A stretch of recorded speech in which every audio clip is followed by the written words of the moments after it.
Before we begin, take a moment to get comfortable. Let your arms go heavy, your breath slow. And as you listen, feel free to leave a comment sharing what time it is, where you are, and what city or village you're listening from. It's love to know.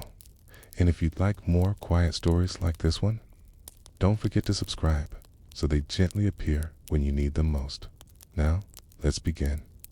You find yourself in the year 1707. It's in the fading glow of early spring within the Portuguese colony of Goa, along the crumbling walls of the Jesuit College of St. Paul. Its fine sway in the wind as a group of quietly determined men in black cassocks gather under a tiled roof.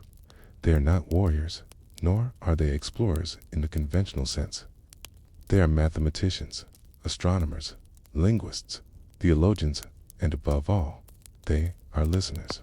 Cana, trained in silence, patient in speech, and precise with ink and compass. They are Jesuits. And soon, two of them fathers, Ippolito Desideri and Manuel Farewell, walk into the mountains of Tibet with nothing but a cross, a few astrolabes, an armful of maps, and the persistent belief that understanding a people begins with learning how they describe the world. The Society of Jesus had long recognized the strategic and spiritual importance of Tibet, not as a land of military conquest or resource extractions. Those were already preoccupations of the Portuguese crown elsewhere. No, Tibet was a blank on the map, a physical blank, in that few reliable European maps extended beyond the Mughal territories in the northern ridges of Nepal. And it was a spiritual blank in that Tibetans practiced a form of Buddhism that confounded Jesuit scholars, who expected either complete idolatry or complete atheism.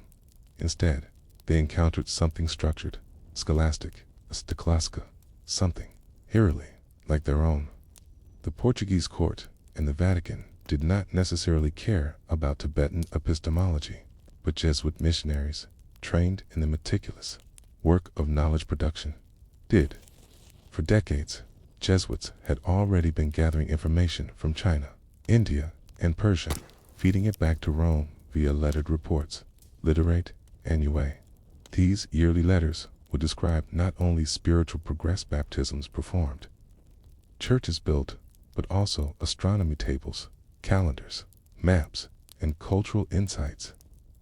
In this way, the Jesuits acted as an intelligence network for the Catholic Church and, indirectly, for European empires. But they always presented themselves as scholars, never spies.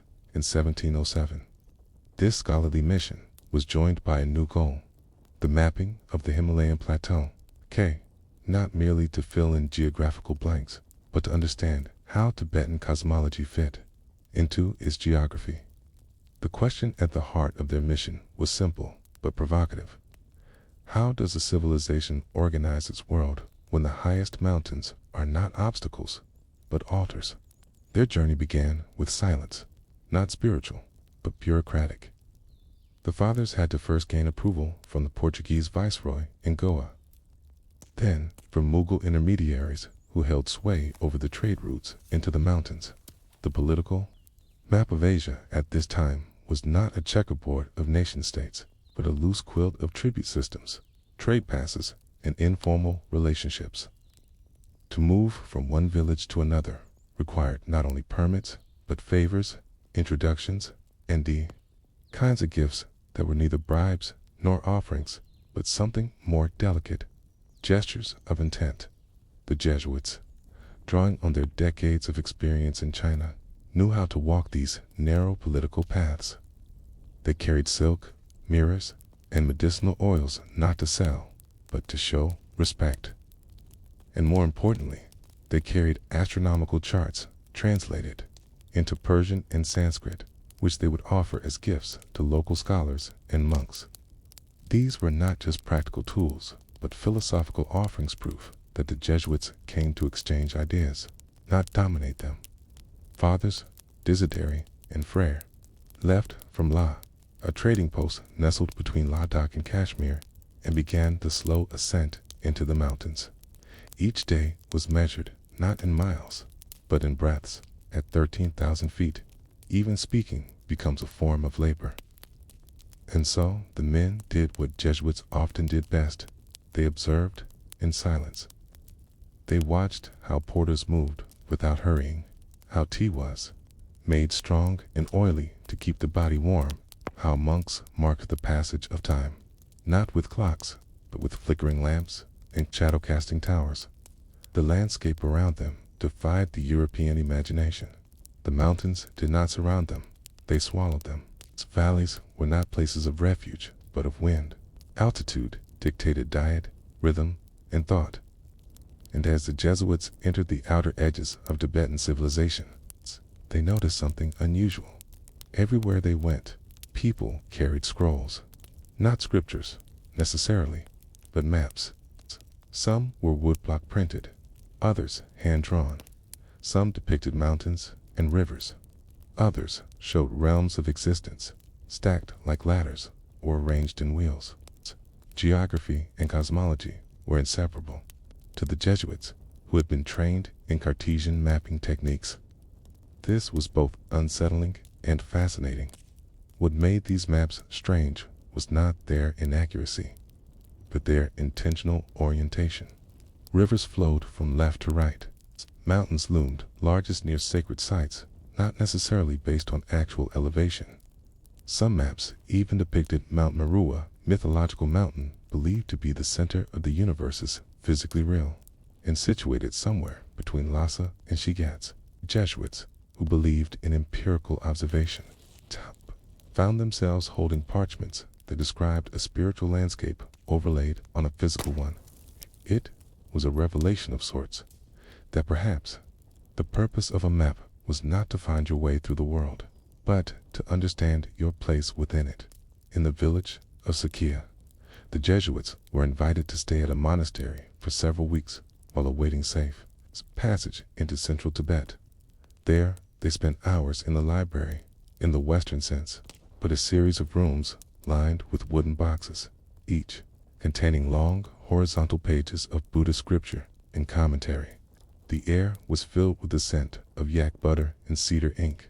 Others, Desideri and Frere, began to converse through interpreters with the monks. And slowly, something resembling a mutual curiosity emerged. The Jesuits wanted to know about the Tibetan calendar, which used lunar cycles but also incorporated planetary movements and complex numerology. The monks, in turn, were intrigued by the Jesuits' mechanical clocks and brass sextants. For the monks, time was relational, measured by rituals, not hours. For the Jesuits, time was a straight line toward salvation, yet both groups revered precision. One day, the old monk brought out a weathered scroll that depicted the entire known world at least from the Tibetan perspective. At its center was Lhasa, encircled by sacred mountains, rivers, and concentric circles, representing realms of being. Far on the edge of the parchment, barely visible, was a blue shape, labeled as Portugal. The Jesuits stared at it in astonishment.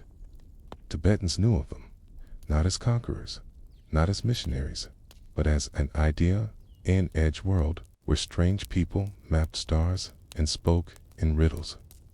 For a moment, the fathers understood how they were seen, not as bearers of truth, but as curiosities. It was then that Father Desideri wrote in his notebook, "They too are cartographers of the divine, but their compass points inward." As the spring melted into summer and the snows began to withdraw from the mountain passes, the Jesuits prepared to travel to Lhasa, but they were not heading toward conquest or conversion, not yet. They were heading deeper into a landscape where belief was a kind of geography, and maps were prayers written on silk. And so, their hands full of scrolls and their minds full of questions, they took the next step into the mystery of Tibet. What if the mountains were not what the Jesuits had come to conquer, but what had come to conquer them? By the time Fathers Ippolito, Desideri, and Manuel Frere reached the outskirts of Lhasa in the summer of 1716, their feet were not the only things worn smooth.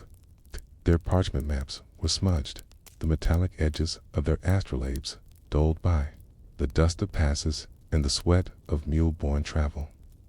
Their lungs had adapted, somewhat, to the high plateaus. But their minds remained perpetually alert, and not in the frantic sense known to soldiers or merchants, but in the meditative way of men who are watching history unfold in slow motion, aware that they may never fully understand what they're witnessing. Lhasa, the place of the gods, was unlike any other city in the Jesuits' experience. Perched more than 3,600 meters above sea level, it was a walled metropolis and monastic capital that didn't glitter or scream with wealth the way Goa or Beijing might. Instead, it radiated a kind of architectural serenity. Buildings leaned inward as if bowing toward some invisible center of gravity. Narrow alleys twisted like rivers between ochre-colored homes, and the great Jakang temple pulsed softly with the chants of thousands. Pilgrims came here to prostrate themselves in slow, rhythmic devotion, not just on the steps of temples, but across miles of stone, measuring their bodies along sacred paths in a gesture of submission to both land and faith. For Jesuits trained in scholastic theology, where syllogisms charted the path to God, this crawling, dusty devotion seemed irrational at first. But, with time, they began to understand its internal logic. In a world where the earth was closer to the sky, perhaps, heaven was not up, but through the body. Through exhaustion, through repetition, the fathers were granted an unusual level of access to the city's temples and archives. Largely thanks to letters of passage secured from contacts within the Qing court in Beijing, whose influence over Tibet had grown. In recent years, the Jesuits had long maintained a delicate relationship with the Chinese emperor, offering him astronomical services and calendar corrections in exchange for permission to establish missions. It was through this leverage, rather than Christian evangelism, that they now entered Lhasa, not as strangers, but as scholars. They were lodged in a modest guest house near the foot of the Padala Palace, the massive red and white fortress that loomed over the city like a frozen wave. There, they unpacked their instruments, including a brass quadrant, a collection of European star charts, and several large globes, one of the known world and one of the celestial sphere. Tibetan monks would visit to look at these curiosities, some politely, others skeptically. One old monk traced his finger along the equator of the terrestrial globe and asked why it was drawn as a perfect circle when the land itself was never straight. The Jesuits had no immediate answer.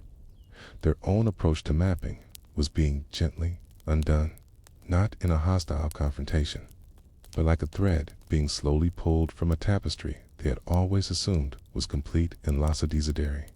Began the slow, grinding work of learning classical Tibetan, writing page after page of comparative grammar and theological vocabulary. He realized, to his astonishment, that Tibetan Buddhist scholasticism was not a loose spiritualism, but a rigorously organized structure. Its entire monasteries functioned like universities, with disciplines in logic, debate, and epistemology. Texts were layered commentaries upon commentaries, much like the Church Fathers' interpretations of Scripture. Even more startling was the use of formal dialectic, structured debates on metaphysics, ethics, and perception that could last for hours and sometimes days. Here were monks, robed in crimson and saffron, engaging in something that closely resembled Jesuit disputation, a method honed in the lecture halls of Salamanca and Rome. It raised a quiet, unsettling question in Decidal's mind. What if truth wasn't singular, but mirrored across cultures in different languages? Still, the fathers never lost sight of their official duties. They wrote frequent reports to Goa and Rome, noting everything from local flora to the position of stars above the Himalayas.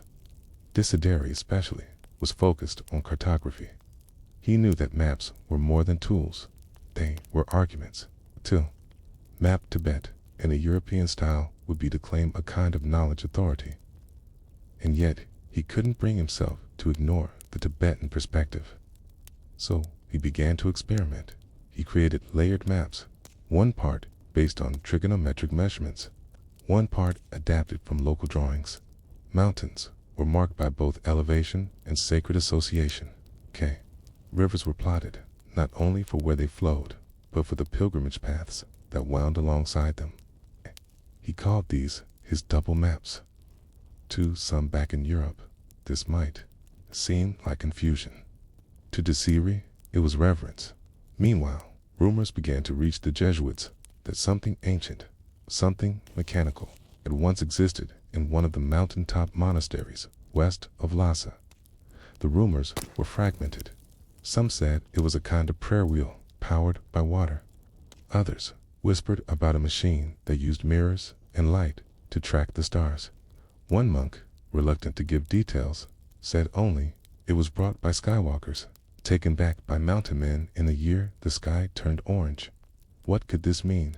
Skadiri was skeptical, but intrigued. The phrase skywalkers could refer to mythological beings, or possibly to earlier explorers, Chinese, Indian, or perhaps even from Central Asia, in the year the sky turned orange. Could it refer to a distant comet, or perhaps a volcanic eruption whose ash changed the sky's color? He made notes in the margins of his journal, but left the page unfinished. In early autumn, Desideri convinced a small caravan of traders and monks to accompany him westward toward a cluster of monasteries near the Zangpo River. The journey took nearly 2 weeks and was filled with long silences, punctuated only by the crunch of frost underfoot and the clink of metal prayer beads. One night, they passed a carved stone inscribed with symbols.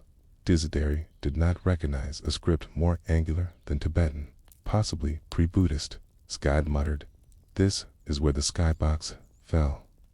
When they reached the monastery, perched like a stone crown atop a ridge, the abbot received them kindly but cautiously. Over salty butter tea, Desideri inquired about the legends.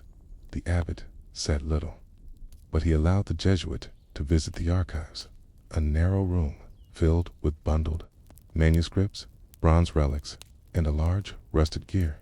It was this gear that changed everything. It was not of Tibetan design. It had teeth like a European clock, yet it bore inscriptions that Desideri could not read. The monk said it had been part of something larger, a device once used to calculate the movement of the heavens, powered not by springs, but by flowing water that turned copper channels beneath the stone floor. No one knew how to rebuild it. Desideri took careful sketches. He noted the wear on the gear teeth, the mineral deposits, the faint smell of oil that lingered even after decades. And then he did something unusual for a missionary of his time. He left the gear where it was. He did not steal it. He did not declare it a Christian artifact. He simply wrote in his journal, "This is not ours, but it was here," called it the machine that counted the stars. When he returned to Lhasa, his companion, Father Frere, asked if he had found what he was looking for. Desideri said, "No, but I found something I did not know I could look for." And in his next letter to Rome, he wrote not about conversion, not about baptisms or doctrinal disputes, but about humility. He described a place where time flowed like a river, where knowledge was written in both symbols and silence, and where a machine, perhaps centuries old, had once tried to mirror the movement of heaven. But Rome never responded to that letter. It was intercepted somewhere along the trade route, or perhaps simply lost in a sea of correspondence and censors. Years later, when Desideri was ordered back to Europe, and his writings suppressed by rival missionaries, that letter was forgotten. Only his sketch of the gear survived, and it remains a question. Even now, was there really a machine that mapped the skies in a Tibetan monastery? Or did Desideri, in his exhaustion and wonder, see in rusted bronze the reflection of his own longing to belong? By the time Father Ippolito Desideri left Lhasa in the winter of 1721, the city had begun to shift, not in its walls or temples, but in its patterns. Snow crusted the rooftops like powdered stone, and the chants that once drifted from the Jokhang temple now blended more faintly into the cold. Tibetan lamas, who had once invited him into their libraries, grew more reserved. Not hostile, but closed as if a window that had been cracked open to foreign breath had been quietly shut. Desideri understood he had remained too long. What had started as an exploratory mission, with careful intentions and respectful study, had lingered into something else. There were murmurs now that the Jesuits had come not only to learn, but to reframe, to translate, not only words, but meanings, to convert what was local into something legible by Rome, and perhaps K in the eyes of his hosts. K, that was worse than heresy, was colonization. By footnote, he packed his remaining instruments slowly. The globe, once admired by curious monks, was now left untouched in the corner of the guest house. His astrolabe had grown stiff from the cold, but his notebook stoves were full. Hundreds of pages of linguistic diagrams, architectural sketches, theological parallels, and cartographic experiments. But there was one drawing he folded into a separate bundle, wrapped in oilcloth and tucked into the lining of his robe. The sketch of the gear. The machine had haunted him not because it was complete, but because it wasn't. Its absence was more profound than its presence. A gear without its housing. K. Tooth without the mouth. He'd seen mechanisms like it before in European towers, in the delicate tick of Florentine clockworks. But this one, born of water and metal, had no twin in any catalog. He had tried, carefully, to trace its origin.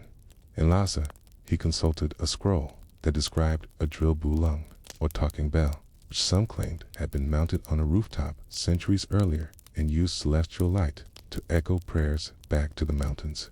Another monk described an eye that spun, buried after a landslide. No consistent narrative emerged. Back in Goa, the reports he filed with the Society of Jesus were sanitized. He knew better than to submit a treatise about Tibetan metaphysics or a speculative map of a lost machine. Superiors wanted conversions, not cosmologies. So he submitted what was expected: population estimates, climate notes, and cautious reflections on the difficulties of evangelization. But his private journals told another story.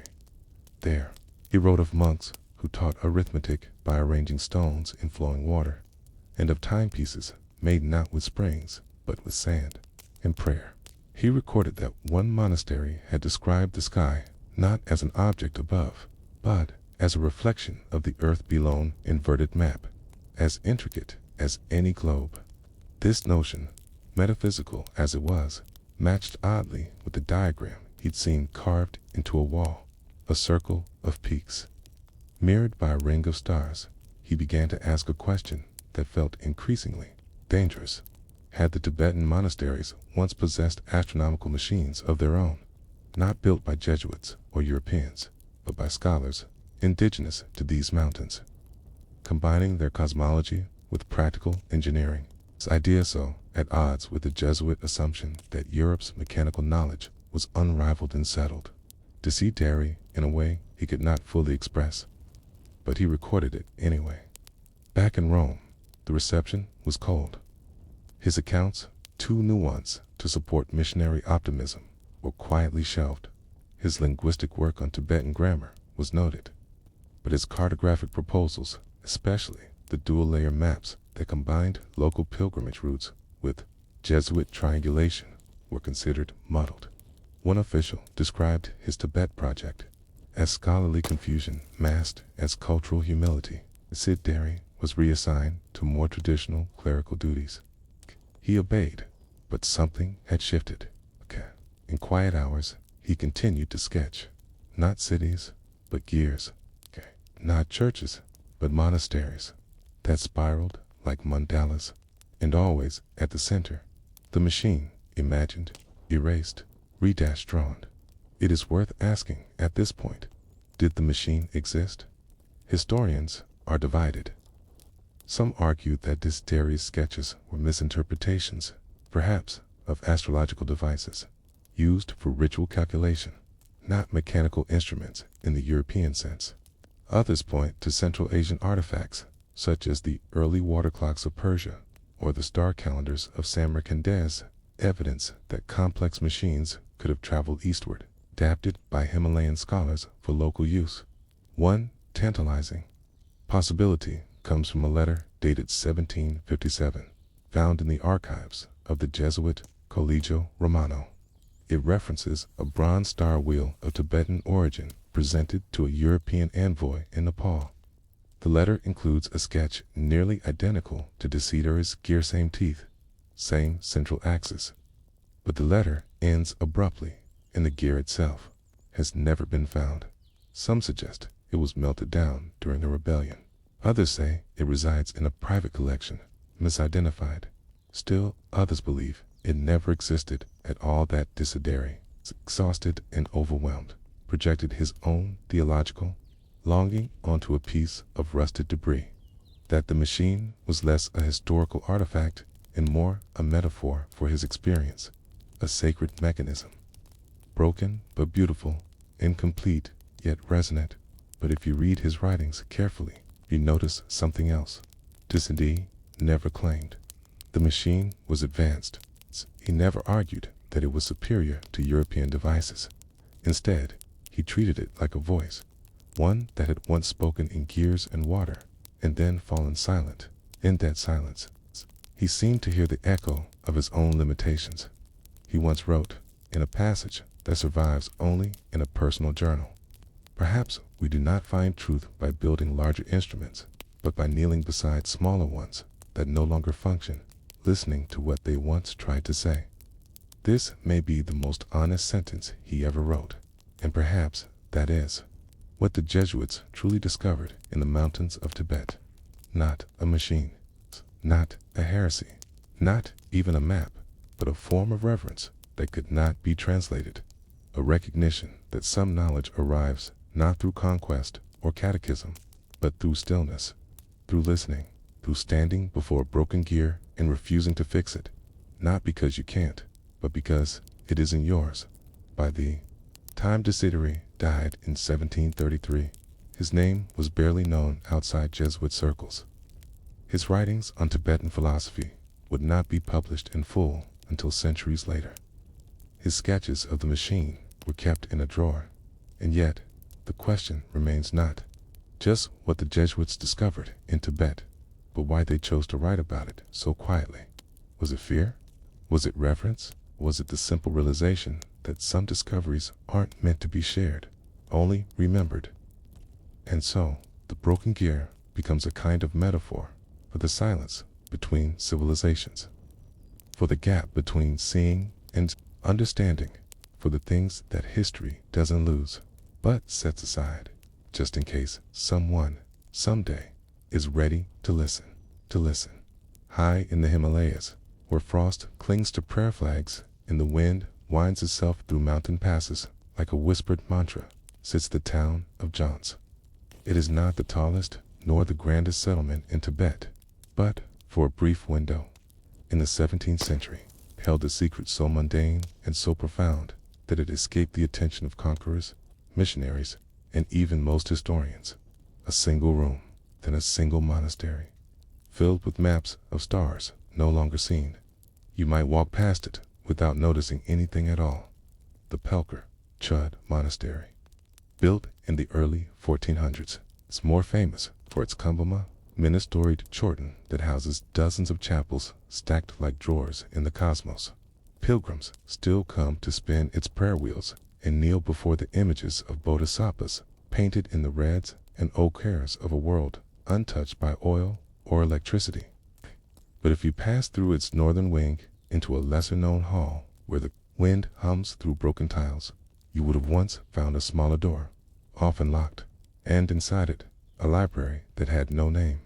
This room was not kept a secret through force. It was not hidden by decree or made invisible through spell or blessing. It simply did not interest most people, its contents, neither sacred nor clearly useful. but for a particular monk named Tenzin Dorje, born in 1643 under a cloudy moon and apprenticed to the monastery at the age of 8. That room became the center of everything. Tenzin was not a scholar in the grand sense.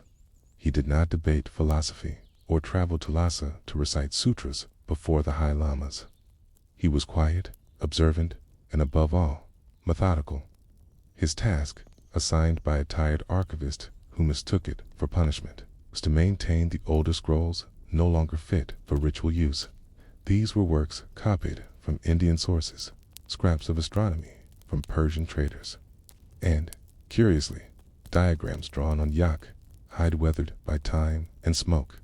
He called the room Tingyi Lakangda, listening room, not because it had ears, but because he believed the stars, once charted, never stopped whispering their patterns. What fascinated Tenzin were the wheels. Stacked in one corner of the room were wooden cylinders, similar in size to the common prayer wheels found across Tibet.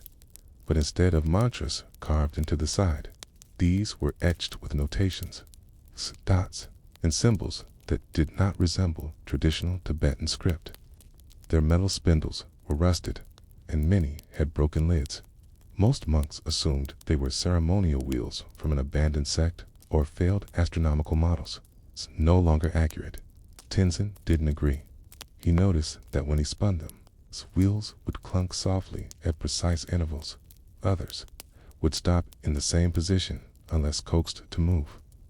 He began comparing the etchings to the night sky, not the sky as it was, but as it had been described in scrolls nearly 3 centuries old.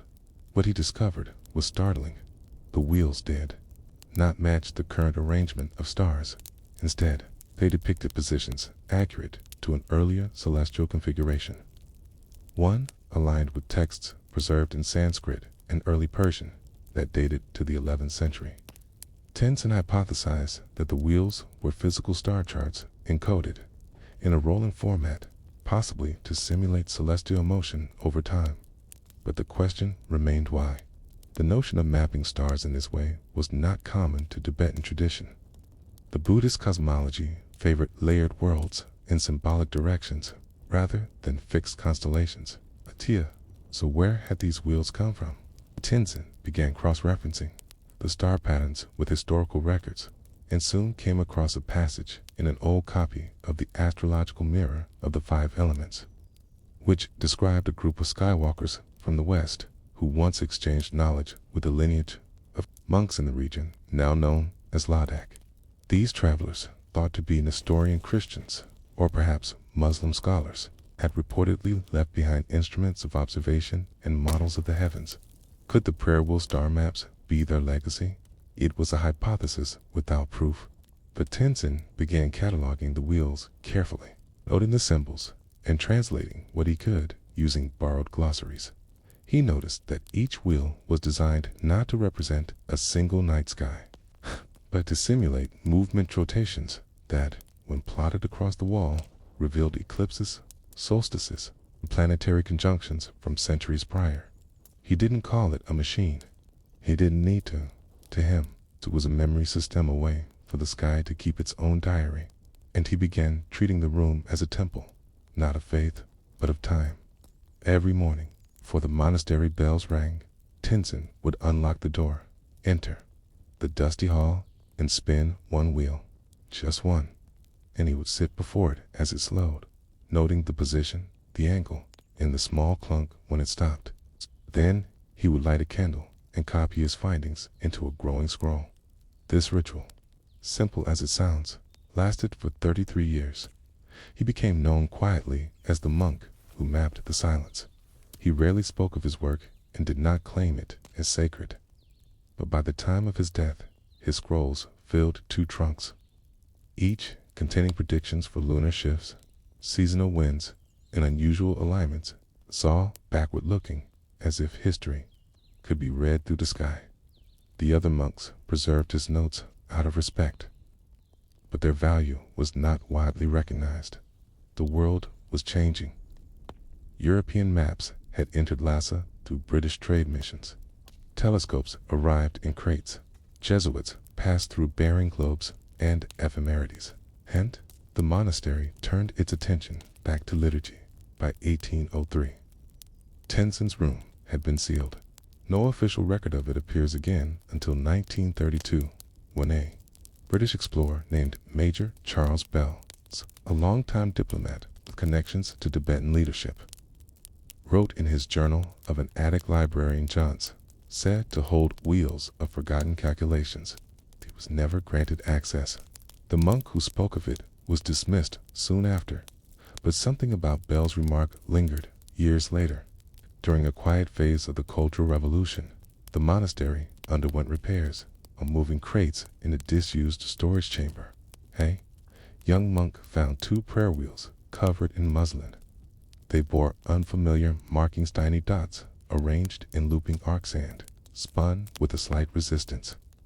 He brought them to the abbot, who placed them on a shelf. They were never catalogued. When a team of Japanese archivists visited the site in 1987, they noted the wheels as non-religious decorative cylinders and left them unexamined. Today, one of them sits in a glass case behind a tapestry in the north wing, labeled only as ceremonial device, 17th century. Visitors often walk past it without noticing, but if you stop and look closely, you'll see a faint track worn into the wood from centuries of spinning. And if you ask the right monk on the right day, he might tell you the name Tenzin Dorje. He might even spin the wheel for you. And if you watch carefully, not just with your eyes, but with the quiet patience of the mountains, you may see what Tenzin saw. Not a machine, not a relic, but the sky turning inward on itself. Remembering something we forgot to record. If you were a European scholar in the late 17th or early 18th century, i.e., you might have believed that most knowledge in the world had already been written down, catalogued, and safely filed away in the libraries of Rome, Paris, or London. But as the Jesuit order began sending its emissaries deeper into Asia, a subtle anxiety crept into those assumptions, because what they found, especially in the Himalayan corridors of Tibet, wasn't lost knowledge. It was ignored knowledge. Knowledge not organized in familiar ways. Knowledge etched in circles, not lines. Knowledge that didn't try to explain the world, but instead watched it. One such observer was Father Auguste Ricard, a Jesuit from Lyon, with a limp and an eye for patterns. He arrived in Tibet under a modest assignment in the year 1723. Long after Matteo Ricci and his brethren had begun weaving Christianity into Chinese court life, Father Ricard, however, had no interest in converting emperors. His orders were simpler: study celestial practices in the Himalayas, report on any overlap with ancient Western models, and if possible obtain evidence of pre-Christian cosmologies. He was, in other words, a seeker of frameworks, quiet frameworks, forgotten frameworks. When Ricard reached Johns, he was nearly 48. He wore spectacles carved from ground quartz, kept field journals with 2 pencils strapped inside the spine, and rarely raised his voice above a whisper. The monks at Pelker, Chud, welcomed him with cautious respect, unsure if he was a missionary or merely a curious Frenchman wrapped in wool. Ricard, for his part, made no pretense. He bowed, he listened. He traded snippets of Latin for Sanskrit verses and helped rebind worn scrolls using his own silk thread. And in time, he heard whispers about Tenji Lakangda listening room. It wasn't described as sacred. The monks who mentioned it didn't even speak of it with awe. It was merely a room. A cold, unused room containing cylinders that spoke of the sky as it once was. Ricard's interest piqued, but access was not granted. Not at first. Instead, he bided his time. He offered assistance in the scriptorium. He mended shoes. He copied a Tibetan lunar almanac into French using ink from crushed indigo. Slowly, the monastery opened its smaller doors. After nearly 9 months, a librarian named Dorje Paulden led him through a narrow corridor behind the northern dormitory. The stones were colder there. Moss grew inside the cracks, and the air smelled of lamp oil and parchment. At the end of the hall was a low wooden door. George pushed it open and gestured. Ricard stepped into a forgotten rhythm. The room was dim, lit only by a narrow shaft of sunlight that filtered through a broken clay tile above. Dust hung in the air like silken thread.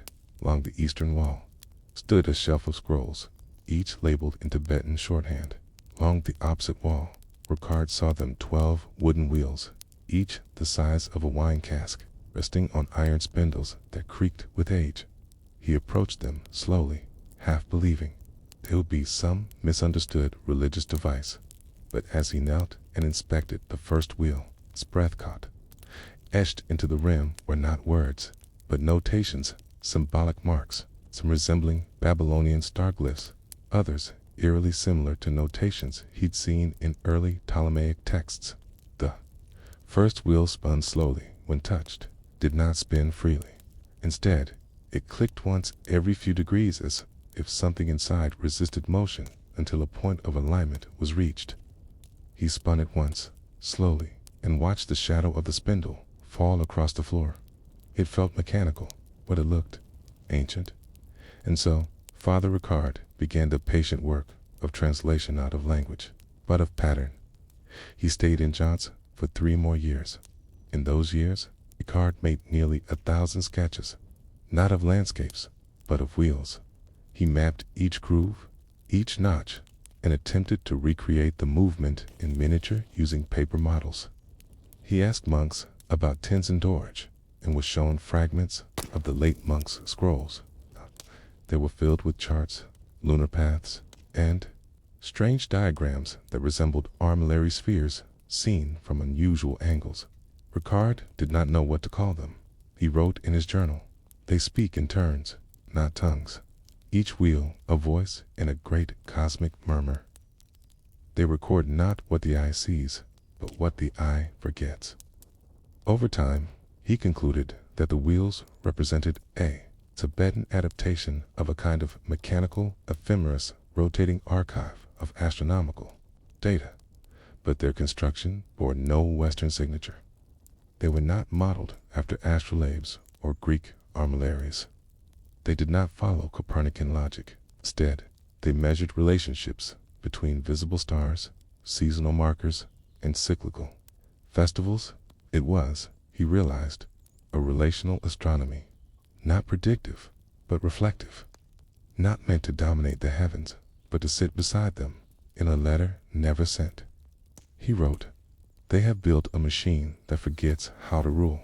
It remembers, it listens, it waits." In 1727, Ricard fell ill with altitude sickness and prepared to return to India. Before leaving, he made a curious request. He asked to take 1 wheel with him, just one. The monks declined instead. They allowed him to make a full mold using soft clay and rice paper, pressed gently against the wheel's etched surface. He sealed the impressions between cedar boards and left them in the care of a traveling merchant, bound for Goa.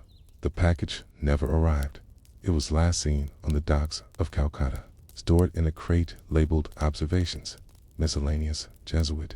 Years later, fragments of the rice paper were found in a private archive in Lisbon, partially burned. As for Ricard, he died aboard a riverboat in Bengal, quietly, at the age of 5 too. His journals, however, survived. They were stored in a Jesuit repository near Avignon and later cited briefly in an 1834 monograph titled Curious Devices of the Orient. Notes from the Society's early years. The wheels were described as folkloric instruments of calendrical value, and no further investigation was made. But one line stood out. There exist, in the quiet halls of Jants, instruments that turn like the stars, but speak as stones. Today, the wheels are still there. Fewer monks remember their use. Fewer still understand their markings. The listening room was sealed during renovations in 1991 and remains locked most of the year. A single wheel sits on display in a nearby hall, mislabeled as a prayer artifact. But if you visit on a cold morning, when the wind carries the thin smell of ink and earth, you might hear it soft as breath. The click, the turning, the long, slow whisper of something older than measurement, still waiting to be heard.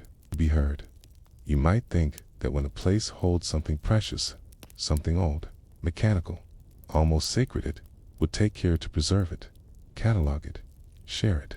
But the story of what the Jesuits found in the highlands of Tibet does not follow that path. It's not a tale of preservation. It's a slow unraveling. It's one wheel at a time, and at the center of that unraveling is a wheel that wouldn't move. Not when pushed, not when warmed, not when coaxed with prayer or calculation. It remained fixed, silent, stubborn, and yet it was this very refusal that caught the attention of those who followed in Father Ricard's footsteps, nearly a century after Ricard's death. Another Jesuit passed through John's, Brother Louis de Thonel, a Belgian scholar who had been trained not in astronomy but in mechanical engineering. His travels were not sanctioned by the papacy. They were part of an independent inquiry into Eastern timekeeping traditions, sponsored quietly by a group of Jesuit mathematicians interested in alternative calendars. By the time Brother Louis arrived, in 1835, the listening room was already fading into obscurity. The clay roof had partially caved in. 2 wheels had been removed and repurposed, turned into makeshift table bases for the monastery's candle workshop. The scrolls were dusty, some chewed at the edges by insects. Most of the monks no longer spoke of the room, but the wheel that wouldn't turn, that remained, it stood in the corner, slightly larger than the others. Its base was reinforced with old brass, and unlike the other wheels, it had no clear markings. Its rim was plain, worn smooth, but upon closer inspection, Brother Louis noticed a curious thing: hairline etchings along the inside of the rim, visible only when light hit from the left. These etchings weren't decorative. They were functional, a fine, almost imperceptible spiral, like a thread carved into wood. At the center of the wheel, a small circular plate had been welded shut, as if concealing something inside. Brother Louis documented every detail. His sketches of the wheel became some of the most precise images ever made of the John's devices. He noted, this wheel lacks all need for rotation. It conveys information through stillness. Its refusal is a form of memory. He spent 2 weeks examining it, carefully lifting it off its axis and inspecting the base. Inside the spindle housing, he found remnants of old copper wiring, thin as reeds, wrapped around a hollow bone core. This was no typical monastic tool. It was not used for prayers. It was not designed to teach the stars. It had been built, not carved, by someone who understood force, tension, and time. He asked the monks what they knew. Most shrugged. One elder, Kunchak Namgyal, said simply that one never moved, not even for Tenzin Dorje. And so the story shifted. The Jesuits had long suspected that Tenzin Dorje, the monk whose diagrams so fascinated Ricard, was more than a passive observer of the sky. There were rumors, quiet ones, that he had trained under Nepalese artisans who had passed down techniques of metal inlay and wheel casting from earlier Indian traditions. Some whispered that his work was inspired by fragments of Persian star maps brought across the Silk Road. But Brother Louis found something else in the listing room, wedged behind a collapsed section of shelving. It was a codex, not a scroll, not a sutra, but a bound volume written in 4 languages: Tibetan, Sanskrit, Persian, and Latin. The title was unclear, smudged by water and insect droppings. But inside were diagrams of the wheels, including the one that refused to turn, and in the margins, an annotation in faint red ink: the wheel is not broken, it is remembering. That phrase became the center of a small academic dispute back in Belgium. Brother Louis returned to Europe with his notes and sketches, but no physical objects. He tried to secure funding to return to Tibet and retrieve the wheel. He even petitioned the Vatican, suggesting that the device might offer insights into the pre-Christian understanding of universal rhythm. His letters were filed, mostly ignored. In 1841, an earthquake struck near Jants. The listening room was damaged, and the monks sealed it off permanently. The remaining wheels were moved, some to storage, others disassembled. The stubborn wheel, however, was too heavy to move easily. It was left behind in 1883. A British traveler named Charles Montague passed through the region. He was not a scholar nor a monk. He was a tea merchant with a taste for antique curiosities. He wrote in his journal about being shown a large, circular wooden plate with hidden markings, said to have been carved by blind monks. He offered to buy it. The monks declined. The wheel stayed in Tibet until the early 20th century, when another kind of interest took hold. Geopolitical. In 1933, an Italian ethnographer named Pietro Canali arrived in Lhasa under the guise of cultural research. His true mission, funded by Mussolini's government and aided by a small network of Vatican contacts, was to collect evidence of primitive mechanical theology that could be presented as ancient confirmation of Catholic cosmology. By then, the Vatican had already received whispers of the Tibetan wheels from forgotten Jesuit logs, especially regards Canali, under pressure to bring home something significant. Set out for Jants in the autumn of 1935, he was not received kindly by then. Tibetan monks had grown wary of European collectors. Too many sacred items had been removed under the label of anthropology. Too many wheels had already disappeared. Canali bribed a local intermediary and arranged for the stubborn wheel, the one that wouldn't turn, to be transported under the cover of night. It arrived in Rome in January 1939. The wheel was stored briefly in a side room at the Vatican Library, labeled Calendar Artifact Asiatic. It was examined by two scholars and a German technician named Otto Krell, who believed it contained a form of early analog computing, perhaps something akin to the Antikythera mechanism, but designed not to calculate positions, but to mark intervals between cosmic events. The central sealed plate was never opened, and then disappeared. On February 14, 1939, the wheel was quietly removed from the library catalog. No official record of its transfer exists. Some believe it was moved to the Vatican secret archives. Others suggest it was sent to Castel Gandolfo to the guise of protecting sensitive items from war-related damage. But most curiously, in the days following its removal, a memorandum was filed by Monsignor Antonio di Vico, stating, "The object in question should not be activated. It is a relic of rhythms, not ours." What exactly that meant remains a matter of speculation. Today, a stubborn wheel is one of the many items listed in unofficial inventories of missing Vatican artifacts. A wooden device, roughly 3 feet in diameter, with unknown origin and unreadable etchings. Some claim it was destroyed during renovations. Others whisper it was hidden in a private collection. But in Jants, there is still an alcove where it once stood, and each year, on the full moon in May, monks gather quietly. They're not to spin a wheel, but to sit in stillness, to remember a time when something old refused to move, when remembering was more important than turning, and perhaps the strangest thought of all, that the wheel was turning all along, just not in the way anyone expected. It begins with a breath, thin, sharp, and dry, drawn from the air above 13,000 feet, where the winds of Tibet scratch across the skin like paper dragged across stone. The snow here does not fall gently. It settles. It waits. It compresses into silence. And into that silence, a man arrived. His name was Father Matteo Ferraro, a Jesuit of modest origin and extraordinary patience. Unlike many of his companions, He was not a mathematician, not an astronomer, not even a linguist. He had no maps to draft, no coordinates to plot, and no translations to finish. What he carried instead was a thin book of parchment, a set of wax tablets, and an unusually sharp ability to listen. He had been sent, or more precisely, volunteered, to accompany a French Jesuit cartography team to the outer ridges of eastern Tibet.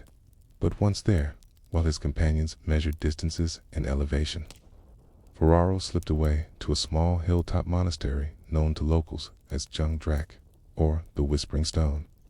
It was not a grand place. The walls were low, the roof was tarred black and patched with rags.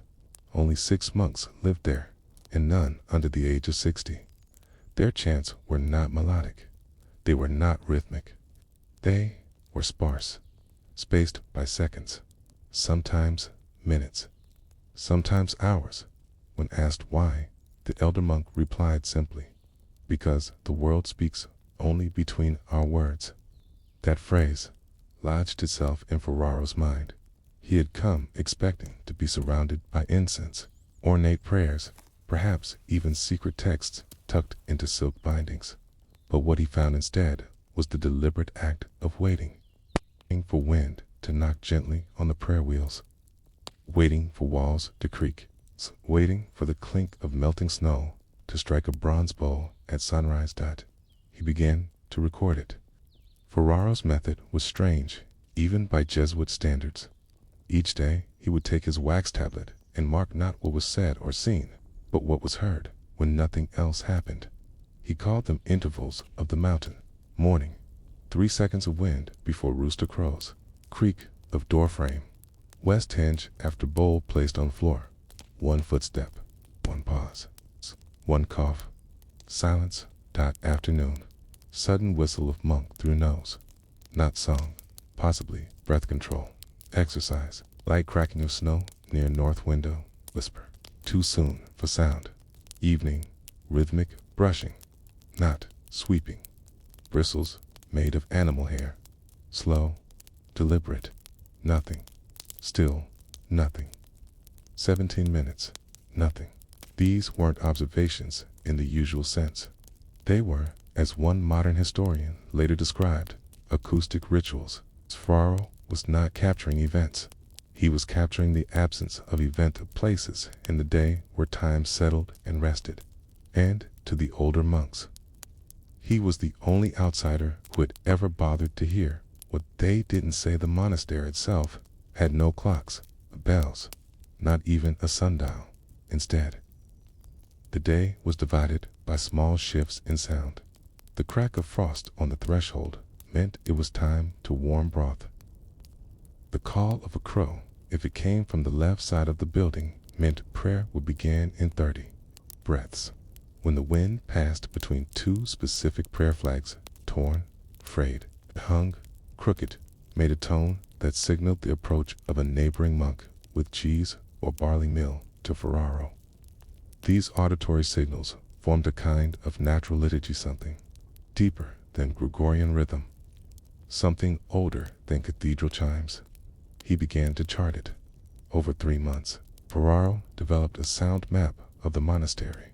It included the north wall resonance chamber, a hollow gourd hidden behind stone, the cracked floorboard under the icon of Chinrizig that clicked when stepped on, the tone produced by the corner of the kitchen door when it swung on a windy day, the echo response of a monk's chant depending on the amount of firewood in the stove.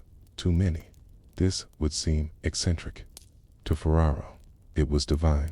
He believed he was witnessing a form of timekeeping, not based on numbers, but on presence, a kind of living calendar, written in vibrations. But the Jesuit order had no use for such things. When Ferraro returned to Rome in 1729, he brought back only a few items: his worn wax tablets, mostly erased, a small bound journal containing 90 pages of sound notations, a thin brass tuning fork given to him by one of the monks, said to ring only in the right silence. He submitted his report quietly. Unlike others, he made no grand claims of discovery, no lost cities, no star maps. Just an old monastery in what he called the living stillness between gestures. It was filed and shelved. Decades passed, and yet Ferraro's journals somehow survived 2 Jesuit suppressions, 1 Vatican archive fire, and a reorganization of the Pontifical Oriental Institute. By the early 20th century, it resurfaced in the hands of a linguist named Amelia Leclerc, who specialized in pre-verbal communication. She was fascinated by the idea of meaning without words and came across Ferraro's journal while researching Jesuit sensory observations. She was stunned, not by what was written, but by what wasn't. Each page of Ferraro's journal contained only 3 or 4 lines, sometimes just one. One entry read, "No noise between west door closing and monk blinking." Another, "Bird did not call. Sound of not calling louder than usual." Okay. These weren't just poetic. Okay. They were structured. Each line had a timestamp, not in hours, but in relation to previous events.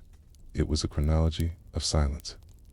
Leclerc published a short monograph titled Ferraro's Pauses and proposed that the monastery in Jungdrak had inadvertently preserved a prehistoric form of cognitive awareness system where humans oriented themselves not by what they heard, but what they did not hear yet expected to.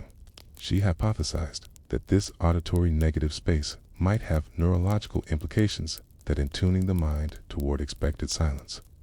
The monks had altered their perception of time. In other words, they did not wait for time to pass. They listened for time to arrive. The idea never took off in academic circles. Too speculative, too soft. But one group did take notice. Acoustic archaeologists.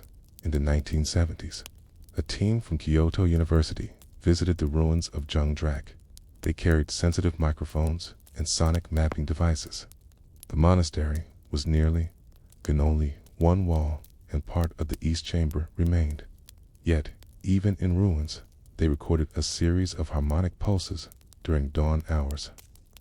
Not voices, not music, just wind and stone and distant ice. They found that certain sound frequencies amplified unnaturally at the corners of the ruins, specifically those matching the tuning fork Ferraro had returned with, which now resides quietly in a Vatican storage drawer, rarely touched. The Kyoto report, quietly published, made one final note. This space may have been built not for what it held, but for how it held what was absent. Today, Jungdrak no longer exists. Landslides in 1985 wiped away most of the slope. What remains is a shallow indentation in the hill, lined with lichens, where occasionally climbers pause not to rest, but to check their surroundings. One mountaineer described it this way: "It's not quiet, it's waiting. Do you feel like something is about to make a sound, and then doesn't?" And, in a way, that is what Father Matteo Ferraro was trying to preserve. Not the event, not the word, but the breath before the breath. The sound just before the sound. A kind of prayer. Not spoken, not sung, just held. Like the mountain itself was listening. The journey back from Tibet took Father Matteo Ferraro across an uncomfortable stretch of earth. Months passed in jostling carts, wind-worn ports, in the echoing silence of ships without song. But Ferraro was not bothered. In fact, the silence comforted him because he had learned how to listen to it. When he finally reached the Jesuit Collegio Romano in 1729, no great reception awaited him. Other missionaries had returned before with tales of distant kingdoms, mathematical marvels, or celestial discoveries. Ferraro had returned with notes on wind and wax, in a journal too strange for the archivist to classify. Yet he didn't resist. When it was tucked away and forgotten, he simply bowed and returned to his modest duties, quietly teaching Latin and arithmetic to novices who never knew that the quiet man before them had recorded the breath of a mountain.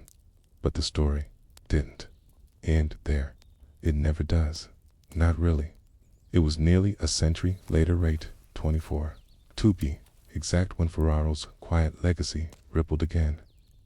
A young Jesuit named Jean-Paul Moreau, a cartographer and astronomer, was browsing the minor archives of the Collegio, searching for comparative data on altitude and sonic resonance. He was planning a voyage to the Andes to study Incan observatories, and he hoped to find records of acoustical measurements from similar high-altitude sites. Instead, found a strange bound journal wrapped in parchment and labeled in dull ink, "Intervals of the Mountain, Ferraro, Mateo, 1729. He nearly returned it to the shelf, but curiosity has a way of sensing when something has been waiting too long. Inside, he found pages marked, not with formulas or sketches, but observations so minimal they felt like riddles. Swined between left stones and throat of crow. 1 breath, 2, silence. Hinge cries. Silence apologizes. Prayer wheel turns once. Then, not again. At first, Moreau dismissed it as poetic musings of a man possibly affected by altitude. But the deeper he read, the more he noticed a pattern. Ocaro had recorded his observations like clockwork, not by conventional hours, but by acoustic intervals. The journal used sound as a measure of time, not sound produced, but sound expected and sometimes withheld. What stunned Moreau was not the content, it was the precision. In modern terms, Ferraro's system bore resemblance to what would centuries later be called acoustic chronometry, a hypothetical method of timekeeping based on expected environmental sound signatures. Moreau, far ahead of his time, recognized that Ferraro's journal was not just meditative, was empirical. He compared Ferraro's records to known patterns of wind shear, glacial pressure cracks, and high-altitude auditory attenuation. And to his astonishment, many of Ferraro's silent intervals corresponded with predictable environmental changes that occurred only within tight temperature and barometric conditions. In essence, the monks of Jung Drac had created a sensory-based calendar attuned to seasonal and atmospheric transitions. Not through instruments, but through disciplined listening, Moreau was obsessed. He requested permission to study Ferraro's notes more deeply and, in time, wrote a confidential treatise for the Society of Jesus titled Of Silence and Structure on the Implied Measurement of Time. The treatise posited that certain monastic orders in Tibet may have achieved a higher form of environmental awareness, not through scientific tools, but through centuries of sensory refinement. They had turned the monastery into a kind of human instrument. He believed this wasn't just mysticism. It was an applied practice. Ferraro had, perhaps unknowingly, documented a highly sophisticated form of environmental entrainment, where sound and time locked into one another like gears in a silent clock. But Moreau made one mistake. He sent a summary to the Jesuit office in Paris in 1827. That summary caught the eye of a young scientific advisor named Francois Domaine, who had ties to the French colonial office. Domaine was not interested in monks or metaphysics, but he was very interested in anything that could be used to detect movement in terrain, specifically in the growing French efforts to understand and perhaps exploit Himalayan passes for future trade. He interpreted Moreau's findings not as religious phenomena, but as primitive seismic sensing, a form of passive surveillance rooted in silence. In short, Domaine wondered if monks in the Tibetan highlands could hear avalanches coming before they started, and if such sensitivity could be trained into scouts or soldiers. The colonial office quietly classified the treatise and requested Moreau's resignation from further academic travel. His later years were spent teaching astronomy, ever again allowed to publish openly on his Tibetan work. And Ferraro's journal, it vanished again, this time locked in the Jesuit Section 7 restricted archive, where oddities too obscure for heresy but too strange to ignore were kept. And yet, Silence kept speaking. In 1901, Lasl Weiss, a Hungarian Jesuit, exile with a background in experimental physics, was granted limited access to the restricted archive. Weiss had developed an interest in early sound notation systems after his own work with phonographs had failed to explain why monks in remote abbeys consistently responded to sound frequencies inaudible to the human ear. He stumbled across Ferraro's journal, along with Moro's treatise, and something in him clicked. What if the monks hadn't just been hearing, or that they had trained their entire nervous system to synchronize with sonic memory? He devised a bold experiment. Weiss found an abandoned Cistercian monastery in the Carpathians, built of stone with high resonance ceilings. He brought with him a modified version of a tuning fork resonance hammer capable of vibrating at specific frequencies that matched Ferraro's recorded interval tones. Each morning, Weiss sat alone in the nave, striking the hammer and waiting, not for an echo, not for a tone, but for the silence after it. He recorded when birds landed, when dew dropped, and the creak of timber occurred after 9 seconds, but not 8 by year's end. Weiss claimed he could predict the weather within 4 hours simply based on the sound absorption patterns in the stone. His papers were ignored by academia, but one set of notes ended up in the possession of an Italian archivist named Giulia Conti, specialized in unindexed manuscripts from suppressed Jesuit experiments. Conti saw a strange footnote in Weiss's margins. Sound is not heard. Sound is remembered by space. And below that, in a different hand perhaps, a later archivist. Ferraro was not listening. He was calibrating the monastery itself. Which brings us, quietly, to a single wooden box, now held in the Vatican's subterranean collection, marked only with a wax seal containing a mountain and a single open ear inside the box.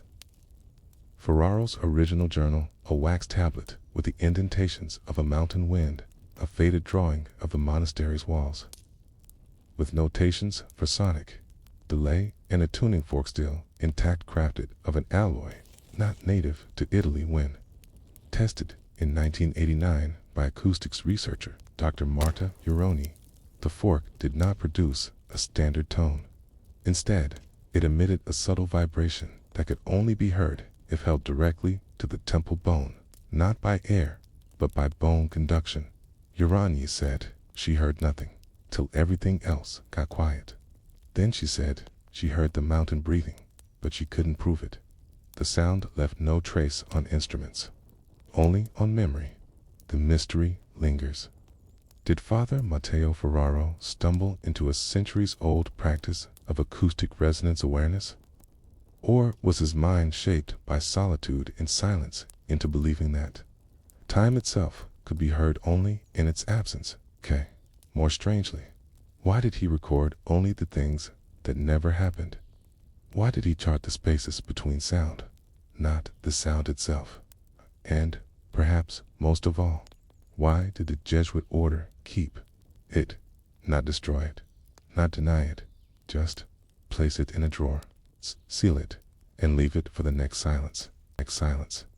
The final traces of Father Matteo Ferraro's quiet observations seemed destined to drift, like fine dust in sunbeams, through the forgotten cracks of ecclesiastical record-keeping. But sometimes, the echoes of silence return in the most unexpected places, just as the quietest monasteries often house the loudest truths. By the turn of the 20th century, the world was growing louder. Trains screamed across continents. Typewriters clacked through the halls of bureaucracy. Even within the Vatican, the murmur of oil lamps was replaced with the hum of electricity. Still, buried in the silent basement of the Archivum Secretum, Apostolicam Vaticanum, a box marked only by a stylized ear and a mountain remained untouched. No one sought it, no one disturbed it, but one woman, an archivist named Giulia Conti, already brushed by the whispers of Ferraro's strange notations, could not let the mystery settle. Tati was not a scholar of theology. She was an archivist of dust, trained to read ink stains, decode wormatine marginalia, and retrieve meaning from footnotes long devoured by mildew. She knew that history did not always announce itself. Sometimes it simply waited to be uncovered by someone willing to stare at nothing long enough. One winter afternoon in 1907, she returned to the sealed drawer housing Ferraro's journal in the strange alloy tuning fork. With permission from the Jesuit curator of obscure instruments, a roll as rare as it sounds, she was allowed to borrow the items for inspection in the acoustic vaults beneath the Vatican Library. The vault was built like a cello, long, narrow, and designed to resonate faint echoes even from the rustling of a sleeve. Here, Conti performed a curious experiment. She struck the fork lightly, as others had done, and placed its base against a stone walnut to hear it, but to observe. What it stirred? Nothing. Then again, still silence. And then she noticed the air didn't vibrate. The shadows did, over the next 3 months.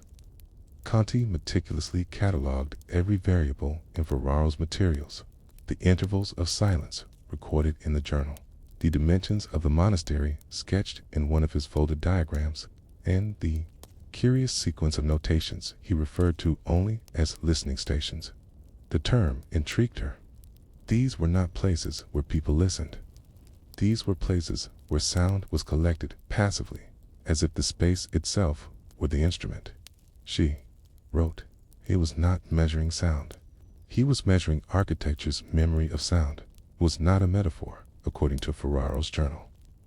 The monks at the Tibetan monastery where he stayed believed their structure was a living ear that over centuries the stone retained the frequency of wind, prayer, and footfall, and that changes in those sounds were more important than the sounds themselves. They called it the pattern that waits. Ferraro had written about one room in particular, a bare stone chamber at the heart of the monastery with no door, no window, and no purpose. It was, the monks said, where time listens to itself. Ferraro had only entered once. He spent just 9 minutes inside. He never described what he heard, only what he didn't. No echo, no wait. Not even my breath returned to me. A silence that seemed old enough to be conscious. That sentence puzzled Conti for weeks, till she encountered an obscure note buried in the side margin in Latin. Nolite loqui ad parietes responderent. Do not speak to the walls, they might answer. In 1910, Conti published a confidential memorandum for the Vatican Acoustical Preservation Committee, a group tasked with documenting sacred sounds across papal properties. Her memorandum suggested that some buildings may have memory-like properties, especially when constructed with a repeated ritual of sound exposure. She referenced Ferraro's Tibetan observations as the most extreme case. And then she suggested something more radical, that the silent monastery in the mountains of Tibet was not merely recording sound, but possibly regulating time for its inhabitants through predictable sonic patterns. So pointed to modern studies on circadian entrainment, primitive echolocation, and even the architectural shaping of liturgical chants to support her claim that spaces can govern rhythm. She stopped short of metaphysical explanation. Even so, the Vatican quietly acted. A dispatch was sent to French Catholic missions in Asia, asking if any high-altitude monastic structures resembled Ferraro's descriptions. Only one match came back, a structure known as Gang Namdrel Dratsang, a reclusive monastery located above 5,000 meters in western Tibet, whose name loosely translated to place where sound is freed.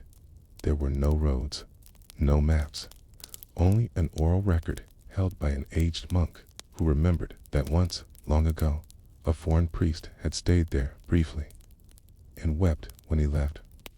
It would take nearly 2 more decades before another Jesuit, Father Lucien Taglia, would retrace Ferraro's steps and locate the site.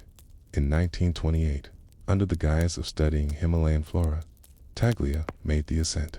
He found what Ferraro had written about: the red prayer wheels, the stone bells that did not ring, the rows of monks who measured not with timepieces, but with the rhythm of footfall and breath.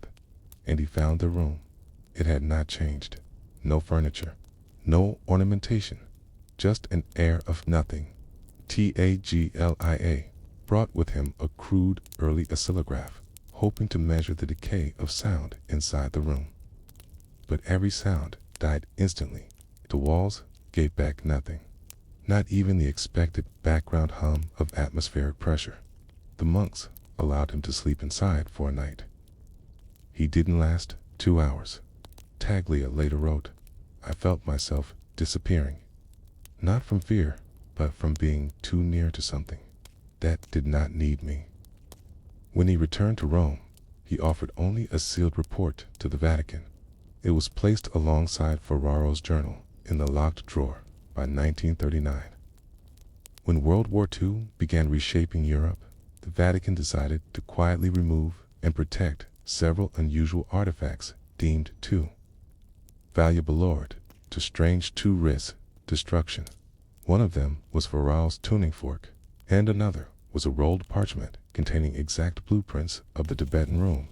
Both were relocated under the code name Celandius II, stored deep within the subterranean Sector B, beneath the Vatican's scientific archive.